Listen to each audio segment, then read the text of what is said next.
Welcome back to Election Zone. Today we're taking a deep dive into the 2026 U.S. Senate map. 35 of the 100 Senate seats are up for election, and the balance of power could shift dramatically depending on how these races break. Remember, because Republicans hold the vice presidency in 2025, they only need 50 seats to control the Senate, while Democrats still need 51 for a majority. We start with the baseline. Democrats have 32 seats that aren't up in 2026, Republicans have 31, and there are 2 independents. Those uncontested seats are shaded in darker blue, red or green on our map, and the 35 contested seats begin in light gray. Let's color the states we see as solid for the GOP. Based on early forecasts, there's no real suspense in Alaska, Idaho, Montana, and Wyoming in the West. Then South Dakota, Nebraska, Kansas, and Oklahoma. Arkansas, Louisiana, Mississippi, Alabama, Florida, and South Carolina in the South. Finally, Kentucky, Tennessee, and West Virginia. All of these states voted heavily Republican in recent cycles and no credible Democrats are signaling runs. On the other side, here are the safe states for the Democrats. We start in the West with Oregon, Colorado, and New Mexico. Then, Illinois, Virginia, and New Jersey. Finally, Delaware, Rhode Island, and Massachusetts. This brings the totals to 41 for the Democrats plus 2 independents who caucus with them, and the Republicans with 48, just 2 shy from a majority. My likely to win needle shows a 61% chance the Republicans win with just the safe states having been input. Moving on from the solid states, let's talk about the seats we rank as likely. We don't have any likely Democrats this cycle. Every Democratic seat we've already filled is either solid or will be covered later in the video. For Republicans, however, 3 contests sit just below the safe line. Iowa, likely are. First is Iowa. Senator Joni Ernst hasn't officially announced her plans, but Iowa's heavy GOP lean means any Republican starts with a big advantage. The only declared Republican so far is former state Senator Jim Carlin, and there's even talk of a challenge from Kari Lake if Ernst retires. On the Democratic side, State Representative J.D. Scholten, State Senator Zach Walz, and Market Director Nathan Sage have already declared. Still, all of the major forecasters, Inside Elections, the Cook Political Report and Sabato's Crystal Ball, rate Iowa likely Republican. So we shade Iowa red and keep an eye on whether Ernst gets a serious challenger. Ohio, likely are. Next up is the Ohio special election. When J.D. Vance became vice president, Governor Mike DeWine appointed Lieutenant Governor Jon Husted to fill the seat. Husted has announced he's running, and he's so far the only Republican in the race. The Democratic field is thin. Medical Research Compliance Officer Linnea Lau and Tech Executive Chris Volpe have declared, but Democrats like Sherrod Brown and Allison Russo have only expressed interest. Early polling shows Husted ahead of hypothetical Democratic opponents, and both Cook and Sabato rate this race likely Republican. Given Ohio's rightward drift in recent cycles, we fill it in as red. Texas, likely are. Our third likely seat is Texas. Senator John Cornyn is running for re-election, but he faces a primary challenge from Attorney General Ken Paxton. Other Republicans like Virgil Bierschwale and Rennie Mann are also in the race. No prominent Democrat has declared yet, though national strategists have floated names such as Congressman Colin Allred and former astronaut Terry Virts. Texas remains a tough hill for Democrats, and while some analysts call it solid, we're leaving room for a competitive general if Paxton emerges from the primary. For now, it's a likely Republican hold. At this point in our map, Republicans have crossed the majority threshold. It has been indicated in the bottom left to show they've secured 51 seats thanks to their solid and likely holds, giving them control of the Senate even before we get to the lean and toss-up states. First up, Minnesota, lean Democratic. Our first lean seat is Minnesota.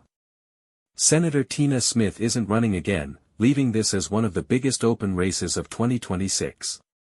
So far, Congresswoman Angie Craig and Lieutenant Governor Peggy Flanagan have declared for the Democratic Farmer-Labor primary. The Republican field hasn't taken shape yet, and every major handicapper rates Minnesota as at least lean D.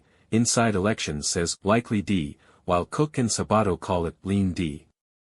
We fill Minnesota blue, noting that it could tighten if Republicans recruit a strong candidate, but, for now, Democrats have the edge. Second, New Hampshire, lean Democratic. The next lean seat is New Hampshire, another open race after Senator Jeanne Shaheen announced she won't run in 2026. On the Democratic side, Congressman Chris Pappas is the only declared candidate. Republicans have former Massachusetts Senator Scott Brown and State Senator Daniel Innes declared, with others like former Governor Chris Sununu declining to run. Each ratings group we track, Inside Elections, Cook Political Report, and Sabato's Crystal Ball, calls New Hampshire lean D, but with Pappas carrying only a modest war chest and Brown a known quantity, this race could be competitive. For now, we shade it blue. Lastly, Maine, lean Republican. Finally, we have Maine. Senator Susan Collins hasn't officially declared, but she has publicly expressed interest in running again. Only one Republican, former police officer Dan Smeriglio, is formally in the race. Collins is still expected to be the nominee if she runs. Democrats have several lesser-known names declared, consultant David Costello, Tucker Favreau, and Jordan Wood, while heavy hitters like Governor Janet Mills and Congresswoman Chellie Pingree have so far declined. Because Collins consistently outperforms her party and no high-profile Democrat has jumped in, Cook and Sabato rate this race lean R, with Inside Elections calling it tilt R. We fill Maine light red but acknowledge that it could become a true battleground if Collins retires or Democrats recruit a top-tier candidate. It is now time for the much-anticipated toss-ups. Starting with Georgia, our pick, Democrat. In Georgia, the numbers tell the story. The demographics of the state are roughly 50% white, 33% black, 4% Asian and 10% Hispanic, and projections suggest Georgia will be majority-minority by late 2025. That helps Democrats. African Americans remain overwhelmingly Democratic and the state's fast-growing Asian population leans blue. But there's a catch. Latino voters shifted right in 2024, with national exit polls showing 54% of Latino men and 39% of Latino women voting Republican. We saw that swing in South Texas and parts of Florida, and it could cut into Democratic margins here. National Democrats face historically low approval ratings hovering around the low 20s. Trump himself has an approval rating around 40%, but his supporters remain enthusiastic. Early whispers from pollsters suggest Senator Jon Ossoff holds a small lead over declared Republican challengers Buddy Carter and Reagan Box, and voter registration trends show continued growth in Atlanta's suburbs. The online chatter we're seeing has Democrats cautiously optimistic, provided they invest in Latino outreach. On balance, we think Ossoff's incumbency, Georgia's large black electorate and suburban shifts overcome the Republican gains among Latinos. We call Georgia for the Democrats, but this is one of our tightest calls. On to Michigan, our pick, Republican. Michigan's electorate is older and more working class than Georgia's, and Donald Trump carried the state by about 1.4 points in 2024. Polling is sparse this far out, but Republican insiders say former Congressman Mike Rogers has a small edge over Democrats Abdul El-Sayed, Mallory McMorrow, Haley Stevens, and Joe Tate. Rogers has Trump's endorsement, and GOP registration has quietly ticked up in the northern and western suburbs. Online sentiment in Michigan feels cooler towards the Democrats than it did 2 years ago.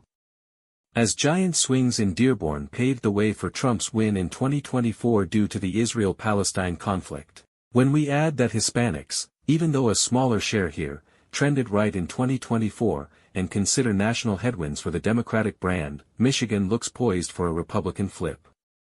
North Carolina, our pick, Democrat flip. Finally, there's North Carolina. The Republican field includes Don Brown and Andy Nielsen, and there's talk of other GOP names entering. Democrat Wiley Nickel has declared, while Governor Roy Cooper and Congressman Don Davis have been encouraged to run. Major forecasters rate this race a toss-up.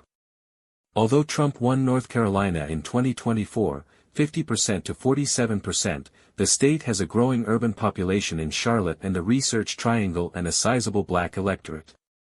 If Cooper enters the race, his statewide popularity could tilt the odds. Even without him, the Democrats' base in urban and suburban counties gives them a plausible path. We make a bold call here and predict North Carolina goes Democratic in a razor-thin upset. So that's our toss-ups, Georgia and North Carolina to the Democrats, and Michigan to the Republicans. If these picks hold, the final tally is Republicans 53, Democrats 47.